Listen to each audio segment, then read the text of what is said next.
오늘 같이 은혜 받을 말씀은 요한복음 4장 3절부터 26절 말씀이 되겠습니다.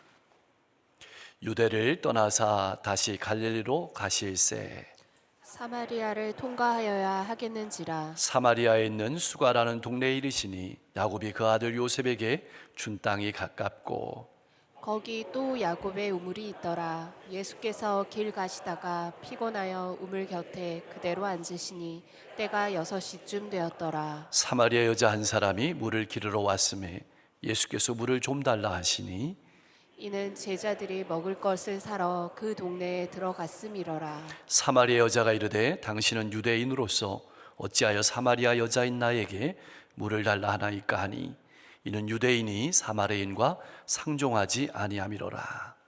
예수께서 대답하여 이르시되 내가 만일 하나님의 선물과 또 내게 물 좀 달라 하는 이가 누구인 줄 알았더라면 내가 그에게 구하였을 것이요 그가 생수를 내게 주었으리라. 여자가 이르되 주여 물 기를 그릇도 없고 이 우물은 깊은데 어디서 당신이 그 생수를 얻겠사옵나이까.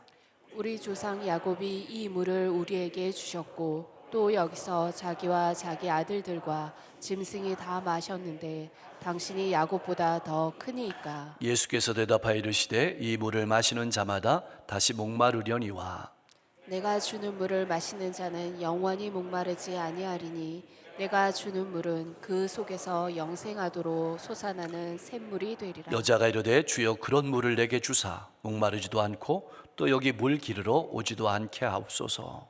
이르시되 가서 내 남편을 불러오라. 여자가 대답하여 이르되 나는 남편이 없나이다. 예수께서 이르시되 내가 남편이 없다 하는 말이 옳도다. 너에게 남편 5이 있었고 지금 있는 자도 내 남편이 아니니 내 말이 참되도다. 여자가 이르되 주여 내가 보니 선지자로소이다. 조상들은 이 산에서 예배하였는데 당신들의 말은 예배할 곳이 예루살렘에 있다 하더이다. 예수께서 이르시되 여자여 내 말을 믿으라. 이 산에서도 말고 예루살렘에서도 말고 너희가 아버지께 예배할 때가 이르리라.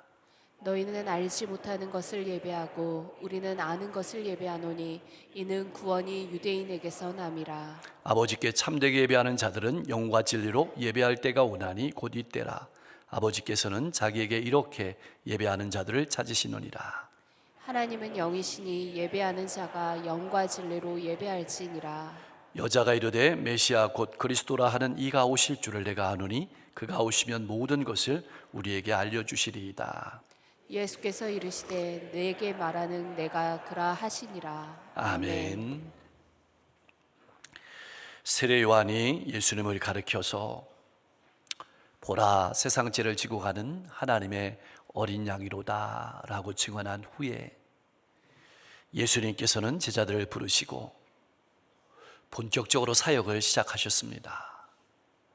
그렇게 부르신 제자들을 데리시고 기쁨을 잃어버리고 소망을 잃어버린 삶의 현장으로 찾아가셨습니다. 바리새인들이 예수님을 눈여겨보는 것을 아시고 예수님께서는 유대를 떠나서 갈릴리로 돌아가시고자 했습니다. 그렇게 하려면 유대인들과 종교적 또 정치적으로 감정이 좋지 않았던 사마리아라는 지역을 통과해야 했습니다. 물론 멀리 안전하게 돌아서 가는 길이 있었지만 예수님은 사마리아를 통과하여 가기로 결심하였습니다. 무슨 계획이 있기에 그 험한 길을 걸어가시려고 하시는 것일까요? 봉변을 당하실 수도 있는데 말입니다. 좀 더 편한 길로 걸어가시면 안 되었을까요? 중요한 것은 이 결단이 온 인류를 구원하시고자 하는 하나님의 뜻에 따라서 십자가의 길을 가시고자 하는 결단과 연결이 되어 있다는 것입니다.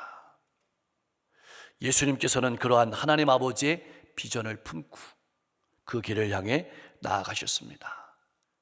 사랑하는 성도 여러분, 나는 어떤 비전을 품고 2026년을 향해 나아가고 있습니까? 조금 어렵고 조금 힘들더라도 하나님께서 기뻐하시는 삶을 향해 나아가고 있습니까? 아니면 세상에 많은 사람들이 걸어가는 것처럼 좀 더 편안하고 안전한 길을 찾고 그 길로만 나아가고 있는 삶은 아닌지요. 예수님께서는 다른 사람이라면 결코 가지 않았을 그 길을 마음의 고통을 느끼면서도 사마리아를 향해서 나아가십니다. 그렇게 이른 아침 출발해서 수가라는 동네에 도착했습니다. 그 동네는 야곱이 요셉에게 준 땅이 가깝고 또 야곱이 물을 마시던 우물도 있었습니다. 오전 내내 푹푹 찌는 길을 걸었던 예수님은 피곤하여 우물가에 앉으셨습니다. 계속 길을 걸어가려면 물을 마셔야 하고 음식을 먹어야 하기 때문입니다. 예수님께서 그렇게 우물가에서 쉬시는 동안 제자들은 음식을 사러 마을로 들어갔습니다. 그때가 정오쯤 되었고 바로 그때였습니다. 사마리아 여자 한 사람이 그 푹푹 찌는 시간에 물을 기르러 나왔습니다. 보통 여인들 같으면 이른 아침이나 해가 질 무렵에 함께 모여 다녔습니다. 서로 물 기르는 것도 도와주기도 하고 물 기르는 장소에서 서로 고단한 삶의 이야기를 나누며 위로하는 시간이기도 했습니다. 그런데 도대체 이 여인은 무슨 사연이 있는 여인이기에 한낮의 태양이 이글거리는 그 길을 걸어왔을까요? 그것도 혼자서 말입니다. 여러분은 어떤 인생의 이야기를 가지고 이 자리에 앉아 있습니까? 그런데 자세히 오늘 말씀을 들여다보면 이 여인이 예수님께 온 것 같지만 예수님께서 이 여인을 찾아가신 것입니다. 이 여인을 만나러 오신 것입니다. 자, 그리스도인은 어떤 사람일까요? 한 영혼의 외로움과 한 영혼의 아픔의 자리를 찾아가는 사람입니다. 그 아픔을 같이 마주하는 사람입니다. 나는 어떻습니까? 이런 예수님의 비전을 가지고 가정 가운데로 일터와 이웃 가운데로 나아가고 있습니까? 일반적으로 그 시간에 그런 장소에서 여자를 만난다는 것은 상당히 불편한 일이었습니다. 당시에는 말이죠. 그런데 오히려 갈증을 느끼신 예수님은 그녀에게 다가가셔서 먼저 말을 건네십니다. 물 좀 주시오.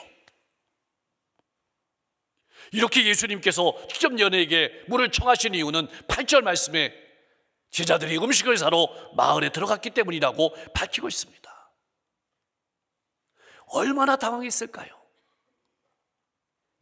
그녀인들 한낮에 우물가에서 남자를, 그것도 싫어하는 유대인 남자를 만나리라고 상상이나 했겠습니까? 만약 여러분이 여인이라면 물을 달라는 예수님의 청에 어떻게 대답하시겠습니까? 여인에게서는 지난날 상처와 지난날 세월의 갈등의 아픔이 고스란히 그녀의 말로 묻어나왔습니다. 당신은 유대인으로서 어찌하여 사마리아인 여자인 나에게 물을 달라고 하십니까? 이것을 쉬운 말로 하면 이렇게 얘기할 수 있습니다. 당신은 유대인 남자이고 나는 사마리아인 여자인데 나한테 물을 달라는 것이 도대체 말이나 되는 일입니까? 유대인과 사마리아인이 서로 상종하지 않는 것을 모르고 계십니까? 그렇습니다. 당시의 남자가 여자에게 말을 걸 때에 여자의 남편에게 의심을 받을 수도 있는 상황이었고, 여자가 더욱 마음을 쓰는 것은 유대인과 사마리아인의 갈등이었습니다. 한편 햇빛이 그거리는 정오에 여행 중에 목마른 여행객들에게 물을 주는 것은 당시 유대인이나 사마리아인이나 당연한 배려였기 때문에 이 여인을 위험에 빠뜨리지 아니하고 대화할 수 있는 정오에 예수님께서 찾아오신 것입니다. 나는 다른 이에게 어떻게 다가가고 있습니까? 다른 사람과의 장벽을 허물기 위해서 나는 어떤 배려를 준비하면서 찾아가고 있습니까?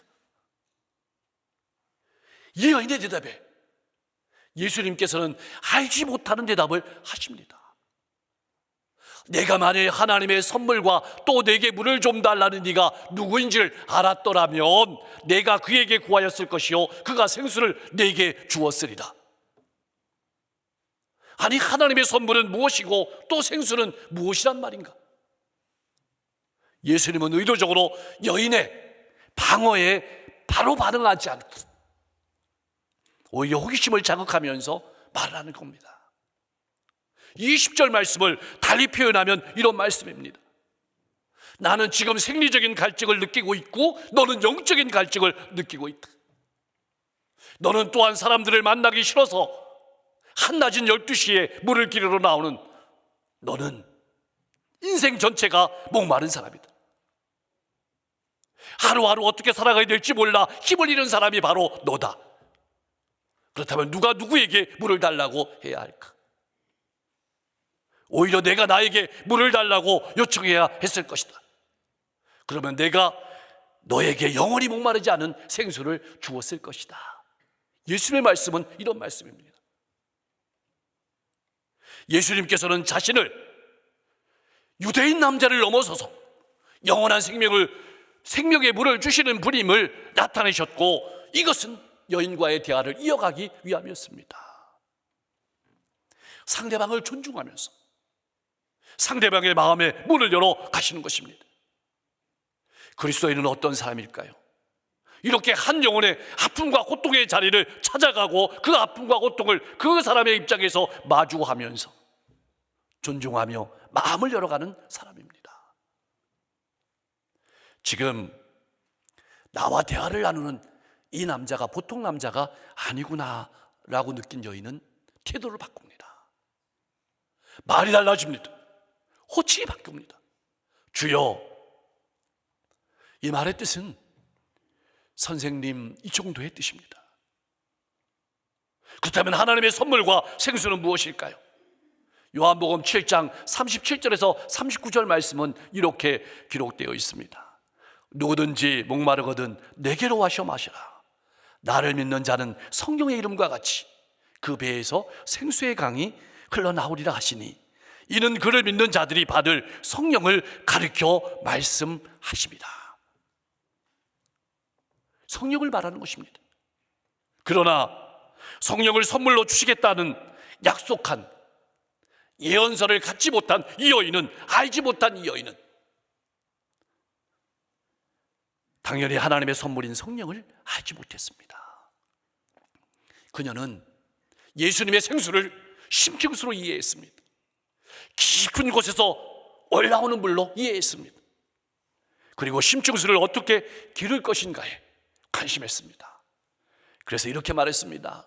주여, 물 기를 그릇도 없고 이 우물은 깊은데 어디서 당신이 그 생수를 얻겠습니까? 이제 이 여인의 관심은 생수에서 예수님에게로 향합니다. 어떻게 당신이 얻겠습니까?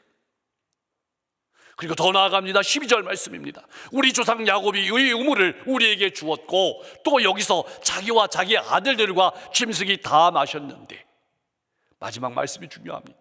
당신은 야곱보다 더 크십니까?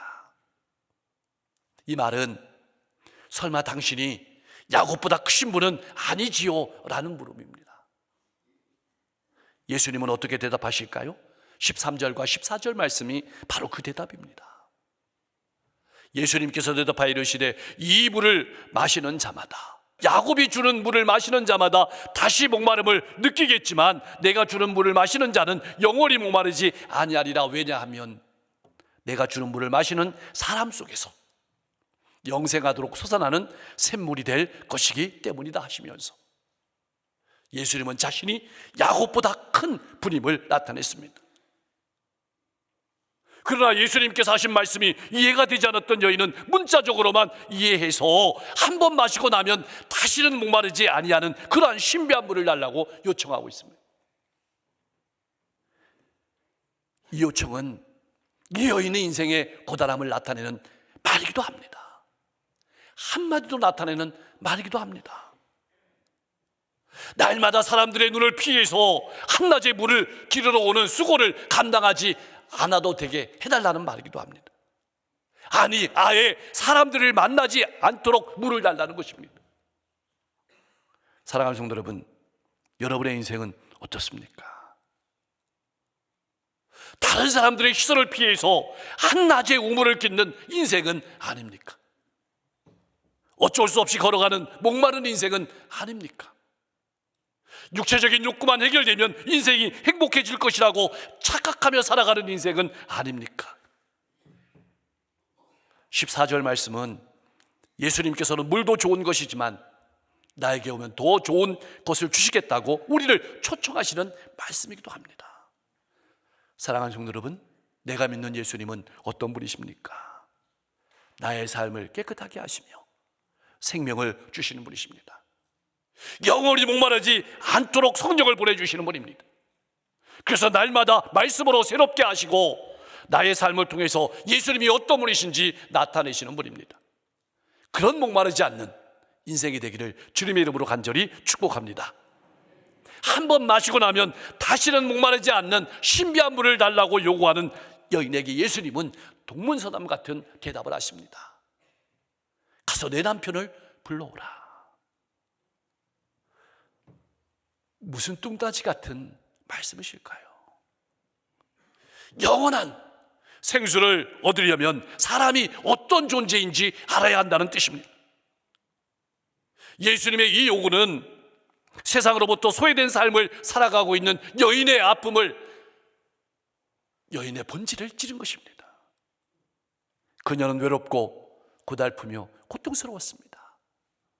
남편으로부터 버림을 받은 아픔을 여러 번 당했고 그녀의 영혼은 목말라 있었습니다. 갈증 가운데 있었습니다. 예수님은 여인의 아픔을 쪽집게처럼 찾아내어서 종곡을 찔렀습니다. 그래서 종곡을 찔린 여인은 방향을 바꿉니다. 그래서 나는 남편이 없습니다 라고 말했습니다. 절반만 맞는 말이었습니다. 이 말은 남편 같은 남편을 만나보지 못했다는 말이기도 하고 내 영혼에 만족을 주는 남편이 없었다는 말이기도 합니다. 예수님께서 말씀하십니다. 내가 남편이 없다고 하는 말이 옳도다. 예수님께서는 이 여인의 가정사를 꿰뚫어 보십니다. 너에게 남편 5이 있었으나 지금 있는 자도 내 남편이 아니니 내 말이 참되도다. 자신의 과거를 정확하게 핥고 꿰뚫어 보시는 예수를 바라보고 이 여인은 놀랍니다. 유대인 남자로 처음에는 알았다가 선생님으로 이제는 선지자로 깨닫습니다. 내가 보니 선지자로소이다. 그러면서 자연스럽게 예배의 문제로 초점을 옮겨갑니다. 이 사마리아 여자는 전통을 소중히 여겼을 뿐만 아니라 야곱의 우물도 귀하게 여겼고 예배의 전통도 소중하게 여겼습니다. 그런 여자에게 예수님께서는 사마리아 예배가 잘못된 것은 예배의 장소 때문이 아니라 하나님이 어떤 분이신지 모르고 예배 드리기 때문이라고 말씀하시면서 예배의 핵심은 장소가 아니며 하나님 아버지를 올바로 알고 예배 드리는 것이라고 말하고 있는 것입니다. 그래서 24절 말씀을 직역을 하면 성령과 진리 안에서 예배할지니라, 이런 말씀입니다. 하나님께서 찾으시는 예배자는 성령과 진리 안에서 예배를 드리는 사람입니다. 하나님의 성령에 우리의 영이 이끌림 바 되어서 진리인 예수 그리스도의 십자가의 복음 안에서 예수 그리스도의 이름으로 하나님께 나아가는 것이 예배입니다. 다시 말하면 예수 그리스도를 통하지 아니하고는 하나님을 알 수 없고 예수 그리스도의 십자가의 고난의 의미를 깨닫지 못하고는 진정한 예배를 드릴 수 없다는 말입니다. 왜냐하면 예수님의 십자가와 부활을 통하지 아니하고는 하나님께 나아갈 수 없기 때문입니다. 사랑하는 성도 여러분, 나의 예배는 어떤 예배입니까? 성령께서 감동하시는 예배입니까? 내 감정으로, 내 힘으로 드리는 예배입니까? 예배당에서만 아멘하는 예배입니까? 나의 삶 속에서 아멘하는 예배입니까? 성령께서 주시는 감동으로 드리는 예배는 나를 부인하고 삶 가운데서 열매를 맺으면서 드리는 예배임을 기억하며 하나님께서 찾으시는 이 시대의 예배자가 모두가 될 수 있기를 소망합니다. 이제 이 여인은 이렇게 말합니다. 메시아 곧 그리스도라 하는 이 시가 오실 줄을 내가 압니다. 그가 오시면 모든 것을 우리에게 알려주실 것입니다. 사마리아 여인이 이렇게 말하는 것은 예배 문제를 종결하실 분은, 예배 문제를 분명하게 알려주실 분은 메시아라고 믿기 때문입니다. 이제 이 여인의 생각은 오시는 메시아에 대해서 기대가 집중되어 있습니다. 사마리아인들은 신명기 18장 15절 말씀을 잘 알고 있었습니다. 우리 같이 한번 읽어보겠습니다. 내 하나님 여호와께서 선지자 하나를 일으키시리니 너희는 그의 말을 들을지니라. 아멘. 여러분, 이 말씀에 기록된 것처럼 사마리아 사람들은 모세와 같은 선지자가 일어나서 하나님에 대한 진리를 바르게 선포하면서 참 신앙을 가지게 하고 참 예배를 회복시켜 주시리라고 생각했던 것입니다. 이제 예수님께서 사마리아 여인에게 분명하게 대답하십니다. 내가 말하는 내가 바로 그니라. 바로 내가 메시아라고 자신을 드러내셨습니다. 이제 이 여인에게는 깨달음이 왔습니다. 물 이야기에서 예수님의 말씀을 오해했지만 남편의 이야기에서 자신이 어떤 존재인지 발견했고, 예배의 이야기에서 예수 그리스도를 통하지 아니하고는 인생의 진정한 목마름을 해결할 수 없음을 깨달은 이 여인은 자신이 우물가에 왔던 목적 자체를 잊어버렸습니다. 마셔도 다시 목마를 그 물을 반복해서 깃던 그 물동이를 버려두고 누가 시키지 않았는데도 동네로 뛰어들어갔습니다. 그리고 자기가 지금까지 그렇게 만나기 싫었고 피하고 싶었던 사람들에게 자신이 다가가서 자신이 만난 예수를 전했고 자신의 믿음을 나타냈습니다.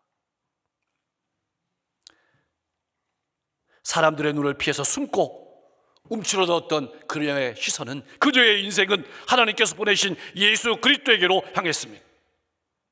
예수 그리스도를 만나고 예수 그리스도를 바라보게 되니 자신을 붙들었던 과거와 자신을 붙들었던 죄악은 더는 그녀를 올가맬 수 없었습니다. 그녀는 죄로부터 자유를 얻게 되었습니다. 한낮의 우물에서 해방되게 되었습니다. 그녀의 말을 들은 사마리아 사람들은 예수를 보러 나왔고 이틀간 동네에 더 유하면서 말씀을 예수님께 들었습니다. 그리고 나서 그들은 직접 예수가 세상의 구주이심을 알게 되었고 믿게 되었다고 고백하고 있습니다. 사랑하는 성도 여러분, 이제는 우리 차례입니다. 신앙은 죄인을 찾아서 오셔서 만나주시는 하나님의 이야기입니다. 그렇게 하나님께서는 우리의 인생에 찾아오셨고 우리를 만나주셨습니다. 그렇다면 이제 우리는 어떤 삶을 살아야 될까요? 이제는 예수님께서 그렇게 하셨던 것처럼 우리가 한 영혼의 고통과 외로움의 자리 한가운데로 찾아가야 될 차례입니다. 상대방의 아픔의 자리로 배려하면서 찾아가야 합니다. 그 아픔의 자리에서 함께 울고 마음을 열어가야 합니다. 그리고 나를 만나주신 예수 그리스도를 전해야 합니다. 그때 한낮의 물동이와 과거는 더 이상 사람을 오가낼 수 없음을 알게 되고 그 영혼의 인생에 새 날이 밝아오게 될 겁니다. 예수 안에서 자유와 기쁨을 누리며 놀라운 축복의 통로로 복된 삶을 살아가게 될 것입니다. 날마다 예수님께서 주시는 영혼의 생수를 마시고 힘있고 복된 삶을 살아가는 여러분과 제가 될 수 있기를 주님의 이름으로 간절히 축원합니다.